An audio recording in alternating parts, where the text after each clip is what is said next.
Good afternoon, everyone, and but sounds of it, it's been a really fantastic conference so far, and I hope this afternoon's going to be a great deal of fun as well as very informative. Firstly, I'd like to acknowledge the Whadjuk people of the Noongar Nation on whose land we're meeting here today, and to pay our joint respects to elders past, present and emerging. This is an important discussion for all of us. It's also an important discussion for the First Nations people of this country, and we're looking forward to working with them to enable access and equity for all. My name's Tanya Chambers. I am a producer, independent producer based here in Western Australia, and I have produced a children's TV series that you can watch on the ABC right now. You can have closed captions for it, and I've just found out that regrettably it doesn't, we believe, currently have audio description.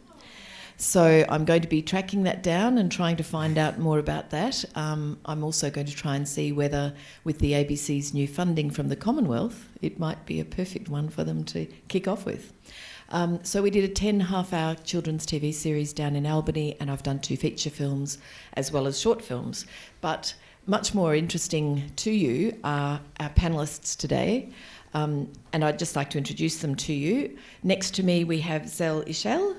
Is that how you pronounce your surname best? Yeah. Ishel? So Zell has extensive experience in the disability sector, and her consultancy called Inclusive World. Pardon? They know you. So as you know, she's been described as, you know, both warm and a wonderful communicator. So it's wonderful to have Zell here with us today. Tony Saar is one of my colleagues on the Screen Industry Diversity Leadership Group, and it's a great joy to have him here today. Tony is also a filmmaker who wants to tell stories from a point of view of a person living with a disability with a focus on blindness. In 2018, he made a film called Working Dog, which is the first in a series of short films, and it looks at the relationship between a blind person and their seeing eye dog. He's currently working on a skills development project with a mentor called Lincoln McKinnon through this Screenwest General Diversity Fund. And as I said before, he's a member of our Screen Industry Diversity Leadership Group. So looking forward to speaking with Tony. And you've had the opportunity to listen to the wonderful Katie Ellis, who has absolutely inspired me this afternoon, and I think it's time for us to try and find some quite practical steps to move towards getting the commercial networks to actually do more about audio description, and also trying to find ways to get her work out into particularly my colleagues at the Screen Industry who work on an international stage. All of our projects end up being both screened in Australia but internationally as well. So it's really important that we try and get to the bottom of that. So firstly, I just wanted to give you a little bit of an idea. We're going to be talking for the next sort of 25 minutes or so, and try and give you an opportunity for any questions if you have them. I'm really excited about the fact that this is being recorded, and it means that it will be made available by Screenwest as a podcast effectively for people to be able to listen to, not just across the state who can't be in the room here today, but also across Australia and elsewhere if they choose.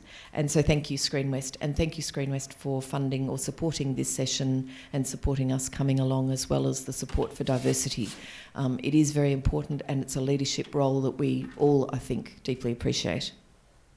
So I wanted to talk to you about some of the statistics at the moment. So Screen Australia, the major federal funding agency for screen content, which covers feature films, television, some short films and some web series and documentaries, actually does have a requirement in its main investment agreement to do with audio captioning and audio description and closed captioning.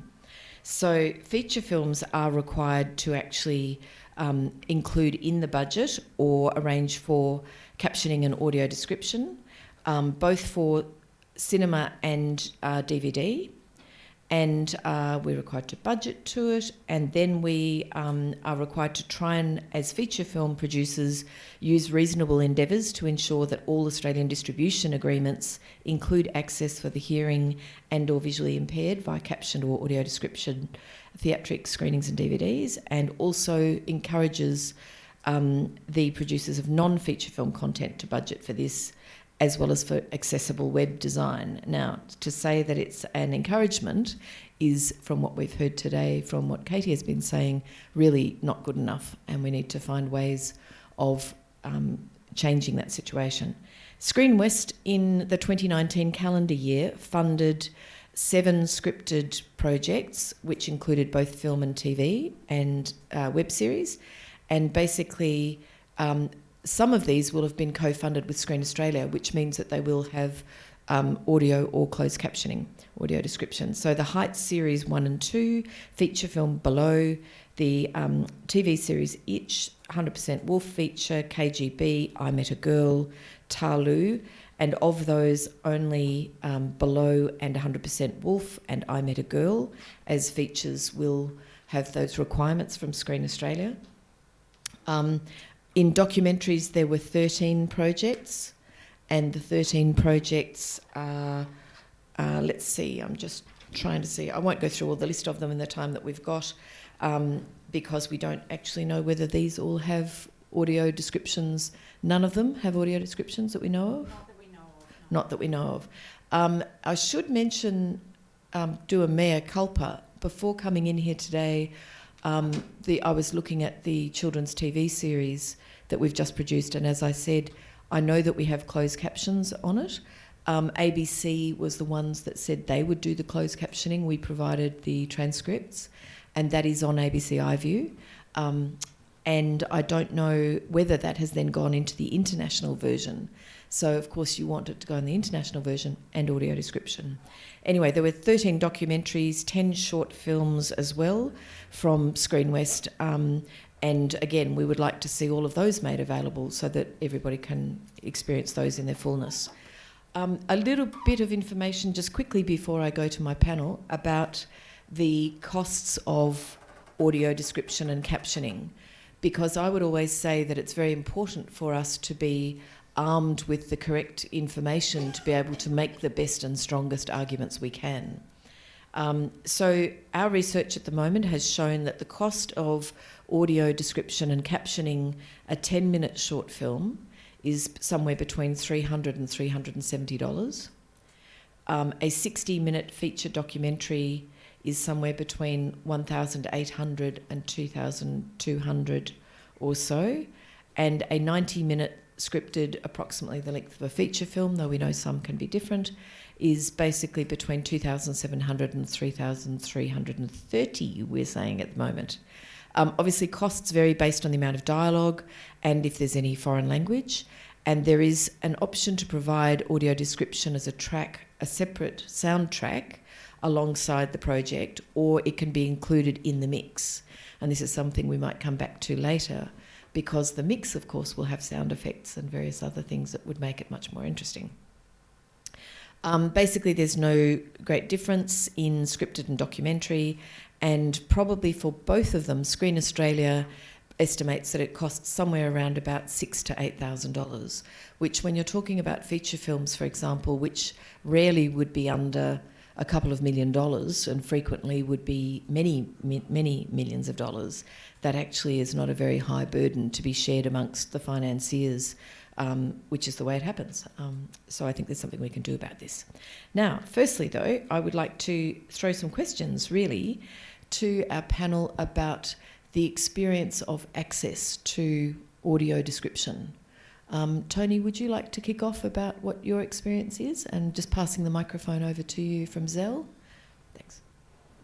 Oh, sorry, Tony, I've just got to tap the bottom. If you can tap the bottom of it, I'll have a quick look. Is it working? No, tap again. It should have a number on the side if you can. Just sorting this now. There we go, beautiful. So, Tony, microphone's back. Okay, it's me. Technology. So, audio description. I've had a bit of a long history with audio description of one form or another.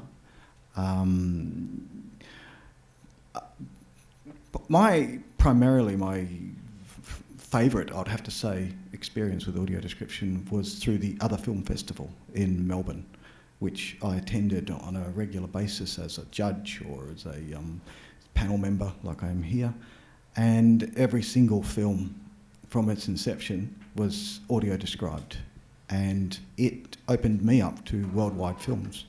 And interestingly enough, I found that to be very different to when I came home and there was absolutely no television audio description. So before the other film festival, I really didn't have much knowledge about this thing. And after that, I kind of opened my eyes up and looked around. Was that me again? No, okay. it wasn't you. Okay. So, but then television was pretty no good. But then film, went to the cinema, and that was better, except for the fact that most of the time you had to let them know, and if you didn't, the batteries wouldn't be charged, and even if you did tell them, I'm coming and I'm blind and I want to have audio described, the batteries wouldn't be charged, and that happened to me actually during the first of the recent Star Wars films, and I went there and I ended up having my niece and my nephew on either side of me audio describing loudly. And it was absolutely wonderful because we had this girlie from the thing, can you please keep it down? And I said, if you had audio description, we'd be all right. And so anyway, that's, I've had a good run, but yeah, next. And Zell, if you could pass the microphone over, please, that way, Tony. Great, thanks. Zell, your experience about planes. Oh, planes. So planes for me are a good way of catching up on movies, especially the long flights. Or they were, I thought, a good way of catching up on movies until I came across a movie. Has anybody seen Citizen Kane? Yeah. Good movie, right? Not bad. It was a good movie. Until I got to the end, right? He dies. The last word he says is Rosebud. Spoiler alert. I don't care because the movie was spoilt for me, so you can have it spoilt for you. I was just about to watch it. Watch it, and then you might be able to tell me what happened at the bloody end. Because all I got was Rosebud, and then I heard some crackling, maybe fire, maybe whatever. But the movie went on for a couple of minutes after that, and it was all action. And if I could, I would have punched the screen because I just wanted to know what happened at the end. And then, of course, I was sitting there going, well, when I get home, I will, take out the DVD and get someone to watch it with me. We'll fast forward it so they don't have to watch the whole thing, and then they can tell me what happens. I still haven't done that. So I still don't know what happens at the end. So please tell me, somebody, what the hell happens at the end of this bloody movie? Drinks afterwards. Zell is desperate to hear the ending. So please, somebody do it. So Zell, can you just explain, do you watch much television? What's your experience of audio description on television? And then we'll throw to Katie about some of your research. I haven't had much experience with AD on TV. I've had audio description on TV on demand through iView, and that was great because I can listen to it on the phone while I'm in bed. But as for live TV, I haven't heard it here, and I actually haven't heard it even when I was in London. So that's where I first found out about or actually experienced audio description. So it'll be a new experience for me. So would you mind passing the microphone over to Tony and then to Katie? Pass. There we go. So Katie, you'd explained to us in the previous session a little bit about the amount of content that is actually audio described for television. Some of the people would have been in the workshop, so perhaps you can talk about it a little bit longer, but what did your research show? Okay, so in the research we did, we sort of started from the premise that Australians do have access to audio description. Audio description exists in a number of forms, and we wanted to track down all the audio description that we could. So just building on what Zell was saying earlier about planes, we did discover that both Qantas and Virgin do offer audio description through their in-flight entertainment, but badly, yes, they don't do it in a consistent way. You still have to, ask the flight attendant to help you navigate to those spots, and Okay. And it's inconsistent, and they do it differently. So there's no one way. But to go to your question, Tanya, about the amount of audio description on television, we discovered a lot of the people who participated in our focus group, some of you might be here today, thank you a lot. We can't do the work that we do without you guys coming along for the ride and answering our questions again and again.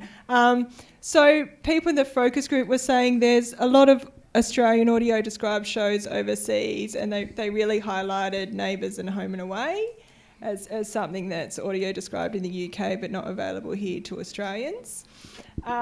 Some people even said we probably wouldn't mind the accent, you know. We'll take the English audio description. But that'd be bizarre, wouldn't it? Imagine watching Home and Away and Neighbours with an English audio description on it.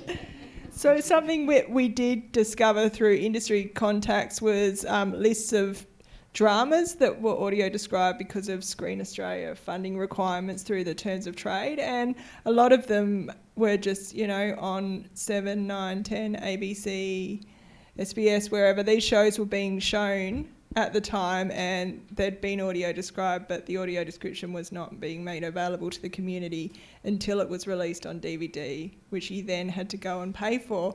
But another thing we discovered was that... So, sorry, Katie, I'll just stop you there for a second. Okay. I am just so shocked by that, because as a creator of content, none of us know that. Yeah, see, there's really poor communication. It's not discussed all down the line. So you might create something and then it's audio described, but people forget that it's been audio described because it was just done to tick a box. So it might not be released on the DVD and definitely not shown on broadcast. But I just did want to say one thing that we discovered, which was encouraging, is that libraries who have DVDs, they have a special code in their catalogue to denote that DVD is audio described. I can't remember it off the top of my head, but it's in the report. I can go do a search later if you want to find out that information. So that's available to people who have a library access, which is all of us in the community. And do people need a smart TV to be able to access audio description, or can anybody access it? Do you mean through the subscription channels? No, through anywhere. For the DVD? No, just a smart TV for free to air. For free, well, free to air is not offering it at the moment. So if they were, smart TVs should be able to do it, but we don't have any Australian standards. Again, it's that communication issue that there's no record kept of what TVs can offer the audio description. And so if you're watching on catch up, yeah, so on ABC iView you can, but if you're watching it live, you can't. Well, you can't at all. The only audio description I know of on catch-up TV at the moment is a documentary called Perspective Shift, which is on the SBS. Wow. And they've got an audio-described version on SBS On Demand.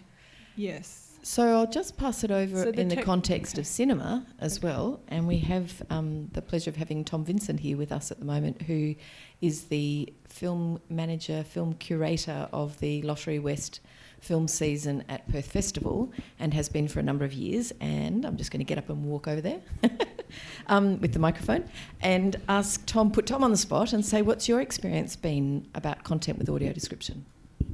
Thanks, Tanya. Hello, everyone. So I'm the film programmer for Perth Festival, which means I program the cinema at University of Western Australia called Somerville. And I just wanted to share something that really reinforces all the points Katie's been making about the fact that audio description exists for a lot of content that Australian audiences are being denied. So every year in my job, when I finish the film program, I go through it and try and provide audio description for as many films in the program as I can, which typically limits me to English language films, of which in this year's program there are 6. And every year we manage to offer audio description for probably 1 of those 6.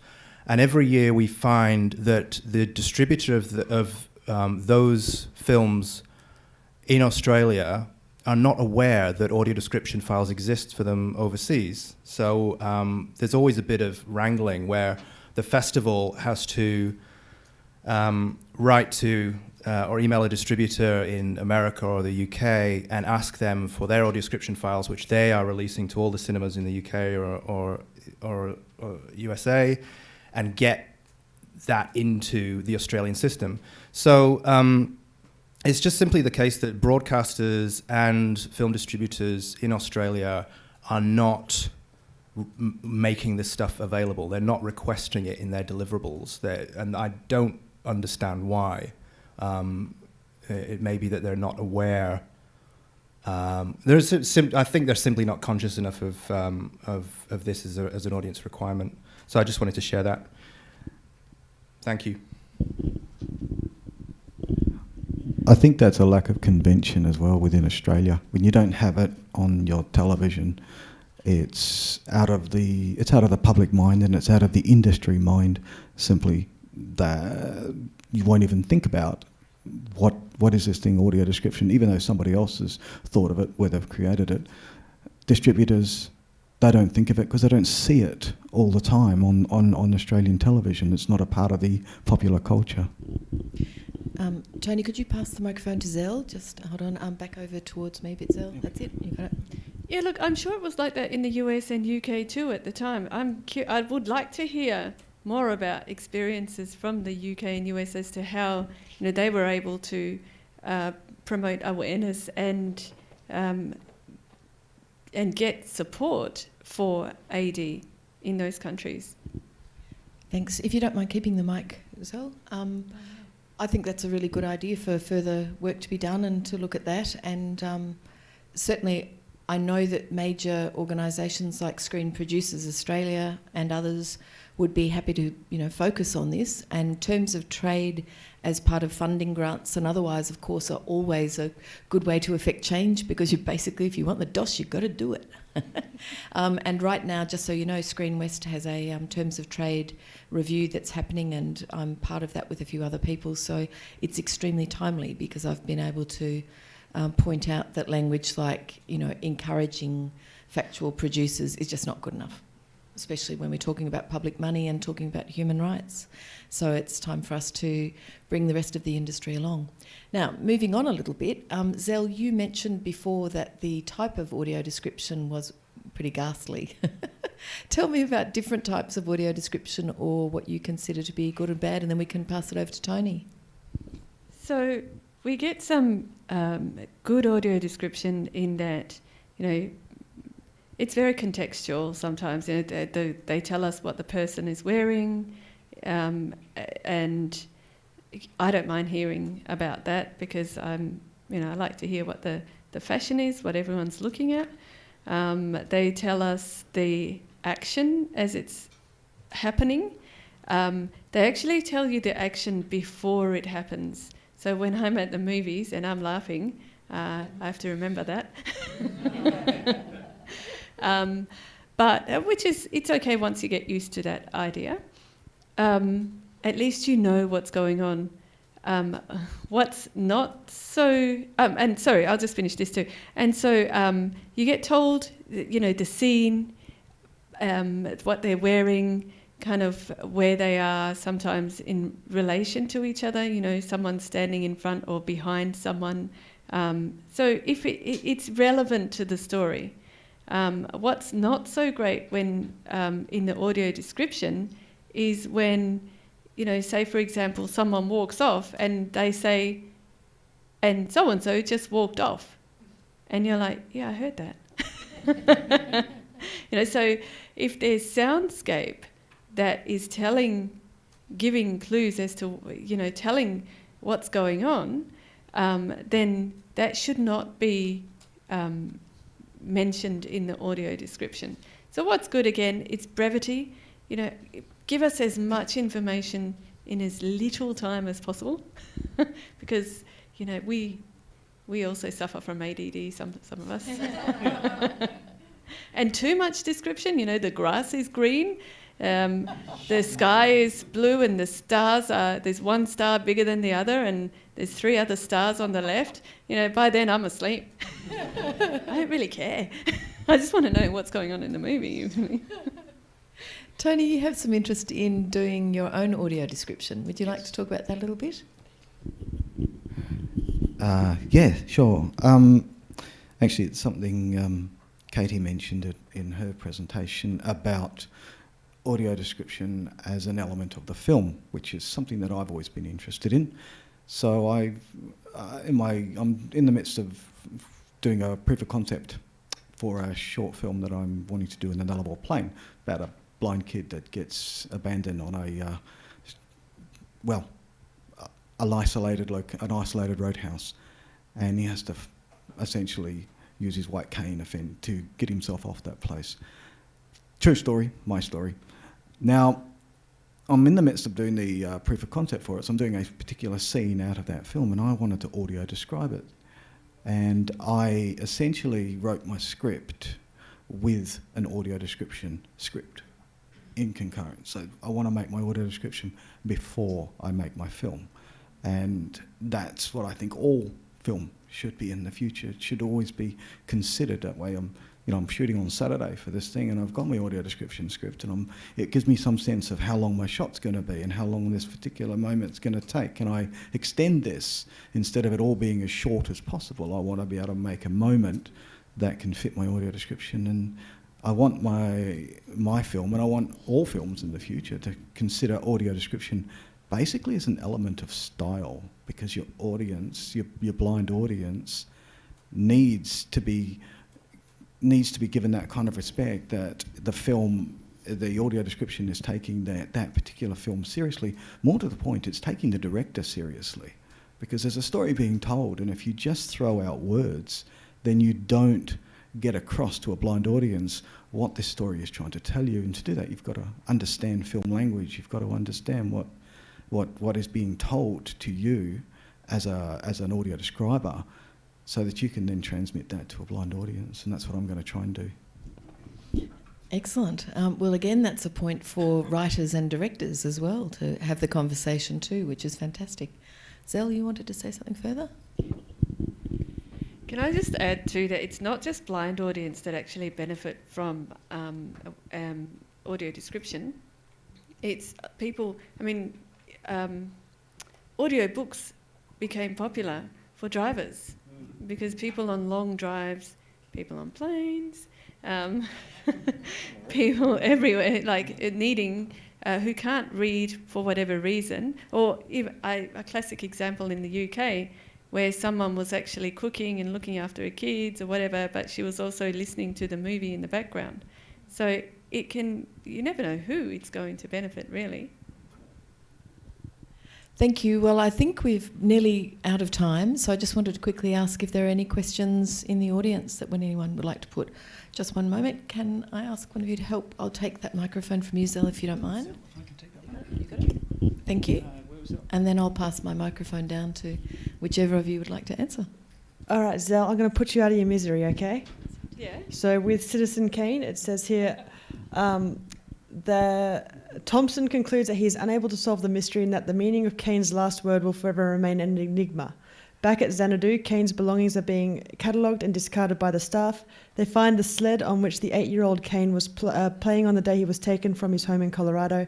Deeming it junk, they threw it into the furnace. As the sled burns, the camera reveals its trade name, ignored by the staff. It was Rosebud. There we go. You've just saved yourself 2.5 hours, I think. Thanks for that. We have another question, I think. From me? Oh, can I go first? That was a very interesting panel. Thanks, everyone. So I'm actually a sound designer by profession, and been always interested in audio description, and actually provided a talk in the Perth Web Accessibility Camp on how better you can use sound design to enhance audio description as another alternative track compared to the narrative track. So there's a study conducted by a professor in the UK. Her name is Mariana Lopez. She's a lecturer of sound designing, and they are currently exploring on a project called Enhanced Audio Description, and how well they can use three-dimensional audio to better enhance the experience of using 360 audio rather than the two stereo audio. I think that's what Zal was mentioning earlier, that if the sound effect is good enough, you don't actually need to audio describe it, and that is where they are exploring the better possibilities of incorporating sound, but then using it as a more of an immersive tool rather than just a stereo version of left and right. So I thought that is something that we could definitely explore as well in improving movies and cinemas in the future. Thank you. And for the purpose of the recording, can you just say your name as well, so people yes. listening can track you down if they'd like Sure. to find out more? Yeah, sure. Vidya, I work at Visibility as a digital accessibility consultant. Work alongside David. Thank you.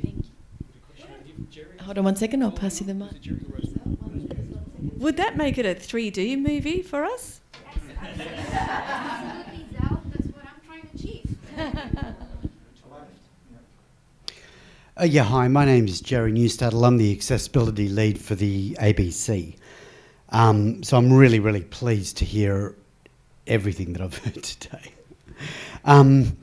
There was something that you mentioned, Tanya, actually. You mentioned that, where is it? That this, I think it was this, will be made available as a podcast. I'm querying whether that podcast is also going to be transcribed, because that's something that often doesn't happen with podcasts.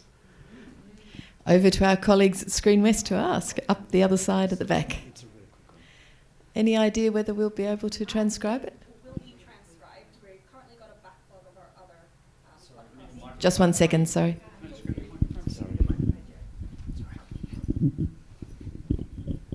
Hiya, Gillian from Screenwest. I'm a digital content producer, so I do our social media and work with some of our partners to promote different events such as this one. So all of our podcasts and video things that we have on our website currently are in the process of all being captions, and all our podcasts are starting to be transcribed. Currently, there's a bit of a backlog as our transcriber is me, and just me. But I will say on that we've been using services such as rev.com, which has been quite economical to us. It's about $1 per minute to get your basic transcripts and captions that work with YouTube and Facebook video that were quite easy for us to then implement. So we definitely don't have transcripts on everything yet, but are working on it, and we can definitely prioritize this one particularly. But it should also be prioritized for everyone. We actually are recording this, and we will be putting captions and transcripts on it as well. So it'll already be on there on the YouTube site.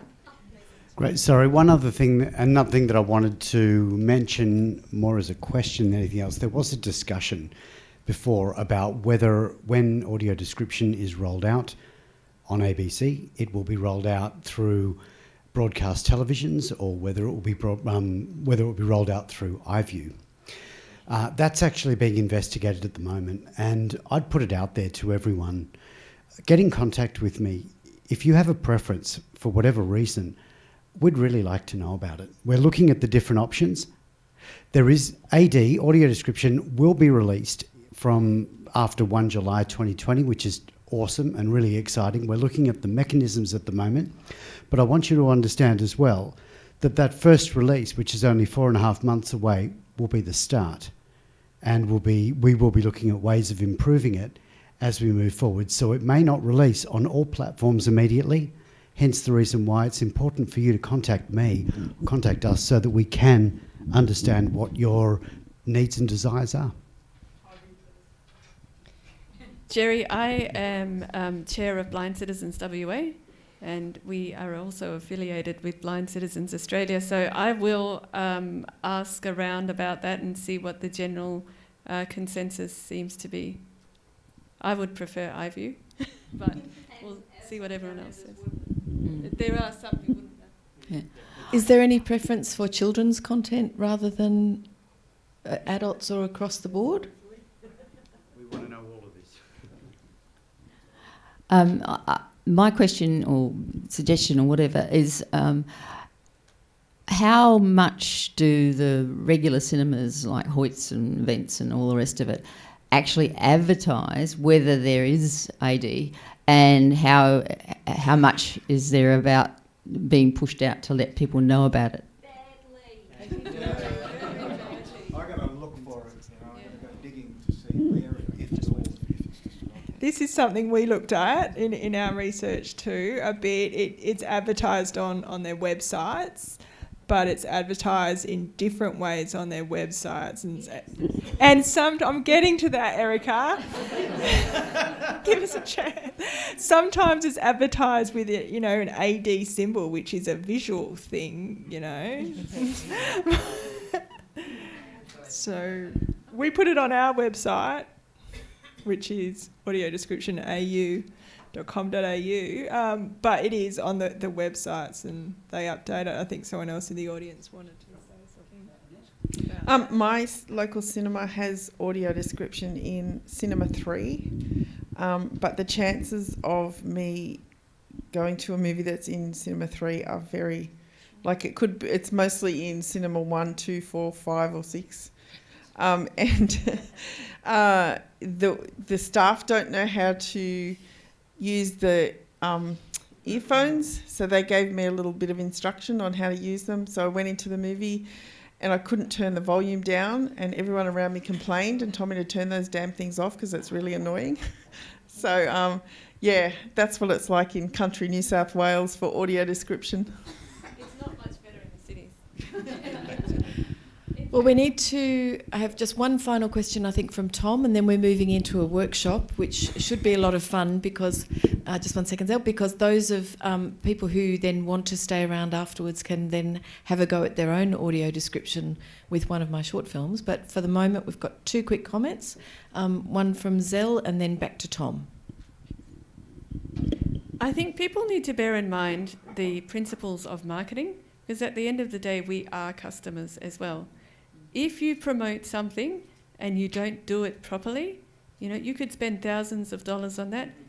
If our experience of it is not good, as it is at the moment, we're not likely to go back and try again and again.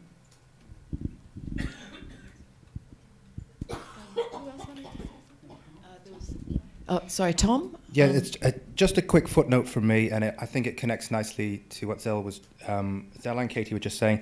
The UK resource is the audience-facing resource is called yourlocalcinema.com, and that is a centralized database of all subtitle and audio description cinema screenings happening across the UK. It's funded by the Film Distributors Association and the British Film Institute, so their national lotteries, and is part of the British Film Institute's audience-facing remit. So as we kind of mentioned before, perhaps there's some connections that we can make to their learnings and their experience. Because I think that having that centralized public-facing resource has encouraged distributors to make sure that their films are available in an equitable way. Well, if you'll thank me... Yourlocalcinema.com. Sorry, say again? Well, I think we need to move to the workshop, I'm sorry to say, because we're running out of time. But would you join me in just thanking the panel for their time, both Katie and Tony and Zell, or all?